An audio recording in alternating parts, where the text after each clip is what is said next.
ಯಾವ ಮಗು ಆಗುತ್ತೆ ಅನ್ನೋದನ್ನ ನಾನು ಇವತ್ತು ಹೇಳ್ತೀನಿ ಅಂತ ಹೇಳಿದೆ. ನಾನು ಅನ್ಕೊಳ್ತಿದ್ದೆ ತುಂಬಾ ಜನ ಹೆಂಗ್ ಹೇಳ್ತಿದ್ದಾರೆ ಮಗು ಆಗಿದೆ, ನಿಮ್ಗೆ ಮಗು ಆಗಿದೆಯಲ್ಲ ಯಾವ ಮಗು ಅಂತ ಹೇಳಿ ಅಂತ ಹಿಂಗ್ ಹೇಳ್ತಿದ್ದಾರೆ ಅಂತ ಅನ್ಕೋತಿದ್ದೆ. ಅವಾಗ ನನಗೆ ಗೊತ್ತಾಯ್ತು, ನಾನು 9 months ಅಲ್ಲಿ ಸ್ಕ್ಯಾನಿಂಗ್ ಮಾಡಿಸಿದಾಗ ಮತ್ತೆ ನಂದು ಡ್ಯೂ ಡೇಟ್ ಚೇಂಜ್ ಆಯ್ತು. ನಂದು ಸೀಮಂತ ಆಗಿದ್ದು ಜುಲೈ 11ಕ್ಕೆ. ಜೂನು ನಮ್ಮಮ್ಮ ಜೂನ್ ಅಂತ ವಿಡಿಯೋದಲ್ಲೇ ಗದರ್ತವ್ರೆ. ಜೂನ್ ಜುಲೈ ನಾನೇ ಕನ್ಫ್ಯೂಸ್ ಆಗ್ಬಿಟ್ಟಿದೀನಿ. ಓಕೆ, ನಂದು ಸೀಮಂತ ಆಗಿದ್ದು ಜೂನ್ 11ಕ್ಕೆ. ನಿಮ್ಮೆಲ್ಲರ ಕ್ವಶನ್ಸ್ಗೂ ಆನ್ಸರ್ ಸಿಕ್ಕಿದೆ ಅಂತ ಅನ್ಕೊಳ್ತೀನಿ. ನಮ್ ಬೇಬಿ ಹೇಳ್ತಾ ಇದೆ, ಇವಾಗ ಇದ್ದು ಅವಾಗಿಂದ ಕಣ್ಬಿಟ್ಕೊಂಡು ಆಟ ಆಡ್ತಾ ಇತ್ತು. ಈಗ ಅಮ್ಮ ಬಾ ಅಮ್ಮ ಅಂತ ಕರೀತಾ ಐತೆ. ಪ್ರೆಗ್ನೆಂಟ್ ಅಂತ ಕೇಳ್ತಾ ಇದ್ದೀರಾ, ಸೀಮಂತ ಆಯ್ತಾ, ಮಗು ಆಯ್ತಾ ಅಂತೆಲ್ಲ ಕೇಳ್ತಾ ಇದ್ರಿ. ಅದಕ್ಕೆಲ್ಲ ನಿನ್ನೆ ನನ್ನ ಒಂದು ಬ್ಲಾಗ್ ಅಲ್ಲಿ ನಿಮ್ಗೆ ಆನ್ಸರ್ ಸಿಕ್ಕಿದೆ ಅಂತ ಅನ್ಕೊಳ್ತೀನಿ. ಅಂಡ್ ಯಾವ ಮಗು ಆಗುತ್ತೆ ಅನ್ನೋದನ್ನ ನಾನು ಇವತ್ತು ಹೇಳ್ತೀನಿ ಅಂತ ಹೇಳಿದೆ. ಅಂಡ್ ಇದರಲ್ಲಿ ಇನ್ಸ್ಟಾದಲ್ಲಿ ನಾನು ಪೋಸ್ಟ್ ಕೂಡ ಮಾಡಿದ್ದೆ, ಮಗು ಆಯ್ತು ಅಂತ. ಅದ್ರಲ್ಲಿ ತುಂಬಾ ಜನ ಯಾವ ಮಗು ಆಗಿದೆ ಅಂತ ಕೇಳ್ತಾ ಇದ್ರಿ. ಅದರಲ್ಲಿ ತುಂಬಾ ಜನ ಹಾಗೆ ಕಂಗ್ರಾಟ್ಸ್ ಅಂತ ಹೇಳಿದೀರಾ, ತುಂಬಾ ಜನ ವಿಶ್ ಮಾಡಿದೀರಾ, ಬ್ಲೆಸ್ಸಿಂಗ್ ಮಾಡಿದೀರಾ. ಅಂಡ್ ನಿಮ್ಮೆಲ್ಲರ ಪ್ರೀತಿ ವಿಶ್ವಾಸಕ್ಕೆ ಥ್ಯಾಂಕ್ ಯು ಸೋ ಮಚ್. ಅದ್ರಲ್ಲೂ ಇನ್ನೊಂದು ಜನ ಕಮೆಂಟ್ ಹಾಕಿದ್ರಿ, ಓ ಇವಳಿಗೆ ಯಾವ ಮಗು ಅಂತ ಹೇಳಕ್ ಇನ್ನೊಂದು ವಿಡಿಯೋ ಬೇರೆ ಬೇಕು, ಇವ್ರಿಗೆಲ್ಲ ಲೈಕ್ಸ್ ವ್ಯೂಸ್ ಹಂಗೆ ಹಿಂಗೆ ಅಂತ. ಸೊ ನಾನು ಅದನ್ನೆಲ್ಲ ಏನ್ ತಲೆ ಕೆಡ್ಸ್ಕೊಳ್ಳೋದಿಲ್ಲ. ಒಳ್ಳೆ ರೀತಿಲಿ ಕಮೆಂಟ್ ಮಾಡೋರು ಇರ್ತಾರೆ, ಕೆಟ್ಟ ರೀತಿಲಿ ಕಮೆಂಟ್ ಮಾಡೋರು ಇರ್ತಾರೆ. ಜನ ಹೇಗಿದ್ರು ಕಮೆಂಟ್ ಮಾಡ್ತಾರೆ, ಇಟ್ಸ್ ಓಕೆ. ಆಕ್ಚುಲಿ ನನಗೆ ಮಗು ಆಗಿ 1.5 ತಿಂಗಳಾಗಿದೆ. ಬಟ್ ನಾನು 1.5 ತಿಂಗಳಿಂದ ಎಲ್ಲೂ ಪೋಸ್ಟ್ ಮಾಡಿರ್ಲಿಲ್ಲ ಮಗು ಆಗಿದೆ ಅಂತ ಎಲ್ಲ. ಬಟ್ ತುಂಬಾ ಜನ ಹೆಂಗ್ ಕಂಡಿಡಿತಿದ್ರು ನನ್ಗೆ ಮಗು ಆಗಿದೆ ಅಂತ. ಸೀಮಂತ ವಿಡಿಯೋ ಹಾಕಾದ್ಮೇಲೆ ಎಲ್ಲರಿಗೂ ನನ್ಗೆ ಮಗು ಆಗಿದೆ ಅಂತ ಹೆಂಗ್ ಕಂಡಿಡಿತಿದ್ರು ಅಂದ್ರೆ, ಕೆಲವೊಂದು ವಿಡಿಯೋಸ್ ಆಗ್ತಿದೆ. ಅದು ಅಲ್ದಲೆ ನಾನು ಸೀಮಂತ ಎಲ್ಲ ಆದ್ಮೇಲೆ ಹೇರ್ ಕಟ್ ಮಾಡಿಸ್ಕೊಂಡಿದ್ದೆ. ಬಿಕಾಸ್ ಯಾಕಂದ್ರೆ ಈ ಟೈಮಲ್ಲಿ ಹೇರ್ ಫಾಲ್ಸ್ ಆಗುತ್ತೆ ಅಂತ ಎಲ್ಲ ಹೇಳ್ತಾ ಇದ್ರು. ಮಗು ಆದ್ರೆ ಕೂದಲು ಬಾಚಂಗಿಲ್ಲ, ಅದರಿಂದ ಹೇರ್ ಫಾಲ್ಸ್ ಆಗುತ್ತೆ, ತುಂಬಾ ಹೇರ್ ಫಾಲ್ಸ್ ಆಗುತ್ತೆ, ಮಗು ನಕ್ಕುದ್ರೆ ಹೇರ್ ಫಾಲ್ಸ್ ಆಗುತ್ತೆ, ಹಂಗೆ ಹಿಂಗೆ ಅಂತ. ಸೊ ಫಸ್ಟೇ ನಮ್ಗೆ ಬೇಗ ಹೇರ್ಸ್ ಎಲ್ಲ ಸುಕ್ ಆಗ್ಬಿಡುತ್ತೆ, ಎಷ್ಟು ಬಾಚಿದ್ರು ಇಷ್ಟು ಕೂಲ್ ಉದುರ್ತಿತ್ತು. ಅದಕ್ಕೆ ನಾನೇನ್ ಮಾಡಿದೆ, ಸೊ ಸೀಮಂತ ಎಲ್ಲ ಮುಗಿಸ್ಕೊಂಡು ನಾನು ಹೇರ್ ಕಟ್ ಮಾಡಿಸ್ಕೊಂಡ್ಬಿಟ್ಟೆ. ನಾನು ಅನ್ಕೊಳ್ತಿದ್ದೆ ತುಂಬಾ ಜನ ಹೆಂಗ್ ಹೇಳ್ತಿದ್ದಾರೆ ಮಗು ಆಗಿದೆ, ನಿಮ್ಗೆ ಮಗು ಆಗಿದೆಯಲ್ಲ ಯಾವ ಮಗು ಅಂತ ಹೇಳಿ ಅಂತ ಹಿಂಗ್ ಹೇಳ್ತಿದ್ದಾರೆ ಅಂತ ಅನ್ಕೋತಿದ್ದೆ. ಅವಾಗ ನನಗೆ ಗೊತ್ತಾಯ್ತು, ನಾನು ಸೀಮಂತ ಎಲ್ಲ ಆದ್ಮೇಲೆ ಹೇರ್ ಕಟ್ ಮಾಡಿಸ್ಕೊಂಡಿದ್ದೆ.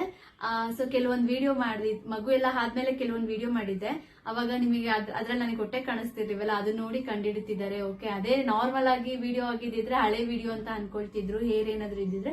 ಸೊ ಈಗ ಹೇರ್ ಕಟ್ ಮಾಡಿಸ್ಕೊಂಡಿರೋದ್ರಿಂದ ಈಗ ನಾನು ಏನೇ ವಿಡಿಯೋ ಮಾಡಿದ್ರು, ಓ ಮಗು ಆದ್ಮೇಲೆ ವಿಡಿಯೋ ಮಾಡಿರೋದು ಅಂತ ಅನ್ಕೊಳ್ತಿದ್ದಾರೆ. ಇಲ್ಲ ಅಂದ್ರೆ ಪ್ರೆಗ್ನೆಂಟ್ ಇದ್ರೆ ಹೊಟ್ಟೆ ಇರ್ಬೇಕಲ್ವಾ ಅಂತ ಅನ್ಕೊಳ್ತಿದ್ದಾರೆ. ಸೊ ಗೆಸ್ ಮಾಡಿದ್ದಾರೆ ಜನ ಅಂತ ಅನ್ಕೊಳ್ತಿದ್ದಾರೆ. ಹೌದು, ನಿಮ್ ಗೆಸ್ಸಿಂಗ್ ಕರೆಕ್ಟ್ ಆಗಿತ್ತು. ನಂಗೆ ಆಲ್ರೆಡಿ ಮಗು ಹೋಗಿ 1.5 ತಿಂಗಳಾಗಿತ್ತು. ಬಟ್ ನಾನು ಎಲ್ಲೂ ಹೇಳಿರ್ಲಿಲ್ಲ ಅಷ್ಟೇ.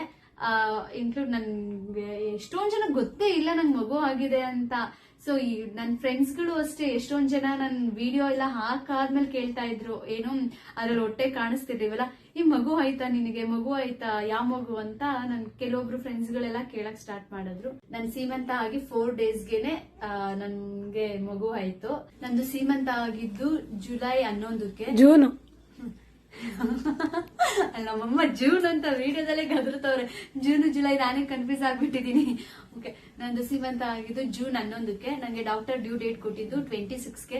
ನಾನಂತೂ ಸಿಕ್ಕಾಪಟ್ಟೆ ಖುಷಿ ಆಗ್ಬಿಟ್ಟಿದೆ. ಬಿಕಾಸ್ ಯಾಕಂದ್ರೆ 26/6/2026 ಒಳ್ಳೆ ಡೇಟ್ ಹೇಳೋದಿಕ್ಕೆ ಚೆನ್ನಾಗಿದೆ. 26/6/2026 ಇದೇ ದಿನ ಮಗು ಆಗ್ಲಿ ಅಂತ ನಾನು ತುಂಬಾ ಅನ್ಕೊಳ್ತಾ ಇದ್ದೆ. ಆಮೇಲೆ ಮತ್ತೆ ನಾನು 9 months ಅಲ್ಲಿ ಸ್ಕ್ಯಾನಿಂಗ್ ಮಾಡಿಸಿದಾಗ ಮತ್ತೆ ನಂದು ಡ್ಯೂ ಡೇಟ್ ಚೇಂಜ್ ಆಯ್ತು. 16 ಕೊಟ್ಟಿದ್ರು, 16ಕ್ಕೆ ಡ್ಯೂ ಡೇಟ್ ಕೊಟ್ಟಿದ್ರು. ಬಟ್ ಆಮೇಲೆ ಮತ್ತೆ ನಂದು ಸೀಮಂತ ಏನಕ್ಕೆ ಅಷ್ಟು ಲೇಟ್ ಆಗಿ ಇಟ್ಕೊಂಡು ನಾವು ಜೂನ್ 11ಕ್ಕೆ ನಂದು ಡ್ಯೂ ಡೇಟ್ ಇದ್ದಿದ್ದು. ಹಂಗೆ ಜೂನ್ 11ಕ್ಕೆ ನಂದು ಸೀಮಂತ ಆಗಿದ್ದು. ಜೂನ್ 17ಕ್ಕೆ ನನ್ಗೆ ಮಗು ಆಯ್ತು. ಬಟ್ ನಾವು ಸೀಮಂತ ಏನಕ್ಕೆ ಅಷ್ಟು ಲೇಟ್ ಆಗಿ ಇಟ್ಕೊಂಡು ಅಂದ್ರೆ, ಅಧಿಕ ಮಾಸ ಇರೋದ್ರಿಂದ ಸೀಮಂತ ಮಾಡ್ಬೋದಾ ಮಾಡಬಾರ್ದಾ ಅಂತಾನೆ ಎಲ್ಲಾರು ಯೋಚನೆ ಮಾಡ್ತಿದ್ದು. ಆಮೇಲೆ ಇಲ್ಲ ಮಾಡ್ಬೋದು, ಅಧಿಕ ಮಾಸದಲ್ಲಿ ಮದ್ವೆ ಅದು ಇದು ಮಾಡಂಗಿಲ್ಲ, ಬಟ್ ಫಂಕ್ಷನ್ಸ್ ಎಲ್ಲ ಮಾಡ್ಬೋದು ಅಂತ ಹೇಳಿದ್ರು. ಸೊ ಅವಾಗ ಜೂನ್ 11ಕ್ಕೆ ನಂದು ಲಾಸ್ಟ್ ಇನ್ನೇನ್ ಡ್ಯೂ ಡೇಟ್ ಹತ್ರ ಇದೆ, ಇನ್ನ 4 days ಅಷ್ಟೇ ನಂಗೆ ಡ್ಯೂ ಡೇಟ್ ಇದ್ದಿದ್ದು. ಅವಾಗ ಜೂನ್ 11ಕ್ಕೆ ನಾವು ನನ್ನ ಸೀಮಂತ ಡೇಟ್ ನ ಫಿಕ್ಸ್ ಮಾಡ್ಕೊಂಡು ಸೀಮಂತ ಎಲ್ಲ ತುಂಬಾ ಚೆನ್ನಾಗಾಯ್ತು. ಅದಾಗಿ 4 daysಗೆ ಮಂಗಳವಾರ 16ಕ್ಕೆ ನಂಗೆ ಡ್ಯೂ ಡೇಟ್ ಇತ್ತು. ಬಟ್ 16ಕ್ಕೆ ಆಗಿಲ್ಲ, ನನಗೆ 17ನೇ ತಾರೀಕು ನನ್ಗೆ ಮಗು ಆಗಿದ್ದು. ಸೊ ಆಕ್ಚುಲಿ ನನ್ಗೆ ಮಗು ಆಗಿರೋದು ಗಂಡು ಮಗು. ಓಕೆನಾ? ಅದ್ರ ಕಾಮೆಂಟ್ಸ್ ಅಲ್ಲಿ ಎಲ್ಲರೂ ಗರ್ಲ್ ಅಂತೆಲ್ಲ ಹಾಕ್ತಾ ಇದ್ರಿ. ನಾನು ಅಲ್ಲಿ ಅನ್ಕೋತಾ ಇದ್ದೆ ಬಾಯ್ ಅಂತ ಹಾಕೋಣ ಅಂತ, ಬಟ್ ವಿಡಿಯೋ ಮಾಡ್ತೀನಲ್ಲ ಬಿಡು ಅಂದ್ಬಿಟ್ಟು ಆ ಒಂದು ಗರ್ಲ್ ಅಂತ ಕಮೆಂಟ್ ಮಾಡೋದನ್ನ ನಾನು ಡಿಲೀಟ್ ಮಾಡ್ತಿದ್ದೆ. ಇನ್ಸ್ಟಾಗ್ರಾಮ್ ಅಲ್ಲಿ ನಾನು ನೆನ್ನೆ ಪೋಸ್ಟ್ ಮಾಡಿದ್ನಲ್ಲ, ಅದ್ರಲ್ಲಿ ಬಾಯ್ದು ಸಿಂಬಲ್ ಹಾಕಿದೆ. ಅದ್ರಲ್ಲಿ ಒಂದ್ 2-3 ಜನ ಕಂಡು ಹಿಡಿದ್ರು, ನಿಮ್ಗೆಲ್ಲ ಗೊತ್ತಾಗ್ತಿಲ್ವಾ ಅವ್ರು ಬಾಯ್ ಸಿಂಬಲ್ ಹಾಕಿದ್ದಾರೆ, ಮಗು ಬಾಯೇ ಆಗಿರೋದು ಅಂತ. ಹೌದು, ನಾನು ಬಾಯ್ ಸಿಂಬಲ್ ಹಾಕಿದೆ, ಜಸ್ಟ್ ಒಂದು ಇಂಟ್ ಕೊಟ್ಟಿದೆ ಅಷ್ಟೇ, ನೋಡೋಣ ಅಂತ. ಬಟ್ ಆಲ್ಮೋಸ್ಟ್ ಎಲ್ಲ ಗರ್ಲ್ ಅಂತಾನೆ ಇದ್ ಮಾಡಿದ್ರು. ಆಮೇಲೆ ನಾವು ಅಷ್ಟೇ ತುಂಬಾ ಎಕ್ಸ್ಪೆಕ್ಟ್ ಮಾಡಿದ್ದು ಗರ್ಲ್ ಆಗುತ್ತೇನೋ ಅಂತ ಎಕ್ಸ್ಪೆಕ್ಟ್ ಮಾಡಿದ್ದು. ನಮ್ಮ ಅತ್ತೆ, ನಾವು, ನನ್ನ ಹಸ್ಬೆಂಡ್ ಎಲ್ಲಾರ್ಗು ಗರ್ಲ್ ಆಗ್ಲಿ ಹುಡುಗಿನೇ ಆಗ್ಲಿ ಅಂತ ಅನ್ಕೊಂತಾ ಇದ್ದೋ. ಬಿಕಾಸ್ ನಾವು ನಮ್ಮಪ್ಪ ಗಂಡ್ಮಗು ಆಗ್ಲಿ ಅಂತ ಅನ್ಕೋತಿದ್ರು. ಬಿಕಾಸ್ ಯಾಕಂದ್ರೆ ಫಸ್ಟ್ನೇದು ಗಂಡ್ಮಗುನೇ ಆಗ್ಬೇಕು ಅನ್ನೋದು ಗೊತ್ತಲ್ಲ, ಕೆಲವೊಬ್ರಿಗೆ ಮೈಂಡ್ ಸೆಟ್ ಇರುತ್ತೆ, ಮಗು ಫಸ್ಟ್ ಗಂಡ್ಮಗನೇ ಆಗ್ಬೇಕು ಅಂತ. ಅಯ್ಯೋ ನನ್ ಮಗು ಕೇಳಿಸ್ಕೊಂಡ್ ಬೇಜಾರ್ ಮಾಡ್ಕೋತಾ ಐತೆ ಅಂತ ಐತೆ. ಬಟ್ ನಮ್ಮನೇಲಿ ಆಲ್ಮೋಸ್ಟ್ ಎಲ್ಲರೂ ಅನ್ಕೊಂಡಿದ್ದು ಹೆಣ್ಮಗುನೇ ಆಗ್ಬೇಕು, ಹೆಣ್ಮಗುನೇ ಆಗ್ಲಿ ಅಂತ ಅನ್ಕೊಳ್ತಾ ಇದ್ದ. ಬಟ್ ದೇವ್ರ ಪ್ರಸಾದ ಏನ್ ಕೊಟ್ರು ಸ್ವೀಕಾರ ಮಾಡ್ಬೇಕು. ನಿಮ್ಮೆಲ್ಲರ ಕ್ವಶನ್ಸ್ಗೂ ಆನ್ಸರ್ ಸಿಕ್ಕಿದೆ ಅಂತ ಅನ್ಕೊಳ್ತೀನಿ. ನಮ್ ಬೇಬಿ ಹೇಳ್ತಾ ಇದೆ, ಇವಾಗ ಇದ್ದು ಅವಾಗಿಂದ ಕಣ್ಬಿಟ್ಕೊಂಡು ಆಟ ಆಡ್ತಾ ಇತ್ತು. ಈಗ ಅಮ್ಮ ಬಾ ಅಮ್ಮ ಅಂತ ಕರೀತಾ ಐತೆ. ಅದು ನನ್ನ ಮಗನ ಒಂದು ಆ ಬಾಂಡಿಂಗ್ ಅಲ್ಲಿ ಅರ್ಥ ಆಗ್ತೈತೆ, ನನ್ನ ಮಗುನ ಕರೀತಿದೆ ಅಂತ. ಸೊ ನಿಮ್ಮೆಲ್ಲ ಕ್ವಶನ್ಗೂ ಆನ್ಸರ್ ಸಿಕ್ಕಿದೆ ಅಂತ ಅನ್ಕೊಳ್ತೀನಿ. ಅಂಡ್ ಪ್ಲೀಸ್ ಇನ್ನು ಯಾರೆಲ್ಲ ನನ್ನ ಯೂಟ್ಯೂಬ್ ಚಾನೆಲ್ಗೆ ಸಬ್ಸ್ಕ್ರೈಬ್ ಆಗಿಲ್ಲ, ಪ್ಲೀಸ್ ಸಬ್ಸ್ಕ್ರೈಬ್ ಆಗಿ. ನಿಮ್ಗೆ ಏನೇ ಕ್ವಶನ್ಸ್ ಕೇಳಬೇಕು ಅಂತ ಅನ್ಸಿದ್ರು ಕಾಮೆಂಟ್ ಮಾಡಿ. ನೆಕ್ಸ್ಟ್ ಬ್ಲಾಗ್ ಅಲ್ಲಿ ಏನ್ ಬ್ಲಾಗ್ ಮಾಡ್ಬೇಕು ಅನ್ನೋ ಐಡಿಯಾ ಇಲ್ಲ. ಸೊ ನಿಮ್ಗೆ ಏನಾದ್ರು ಕ್ವಶನ್ಸ್ ಏನಾದ್ರು ಇತ್ತು ಅಂದ್ರೆ ಆ ಕ್ವಶನ್ಸ್ ಹಾಕಿ ಅದಕ್ಕೆ ಆನ್ಸರ್ ನೆಕ್ಸ್ಟ್ ಬ್ಲಾಗ್ ಅಲ್ಲಿ ನಾನು ಆನ್ಸರ್ ಮಾಡ್ತೀನಿ. And thank you so much, love you all.